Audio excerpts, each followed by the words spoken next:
I guess now I will actually show you how to set this microphone up. Okay, so now I'm going to show you how to set up this microphone, and it's pretty simple. This thing is pretty much plug and play. So what you want to do is grab a transmitter out of the case and then grab the receiver, and it should automatically connect just like that. As you can see right there, it's connected. And then if you're going to use a windscreen, all you got to do is there's some grooves on the top of this little transmitter. If I can get it to focus correctly, there you go, you can see it.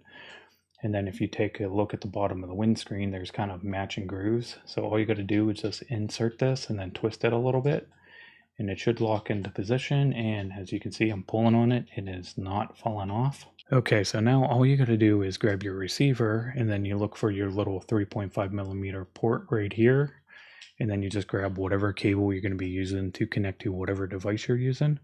I did say before I was going to be using this cable right here, but this would actually not work properly with my phone. I did buy this adapter, but it just, when I actually connected it, it just did not work properly, so I can't use this version of it. So instead I could use this one right here, and then all I need is this right here to connect to my phone, which is a 3.5 millimeter headphone jack to the lightning connector. And then when I messed around with it, this seemed to work fine.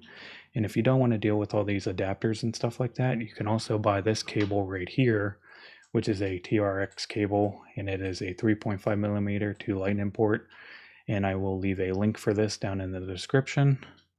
But other than that, once you have this all plugged in, it should work properly.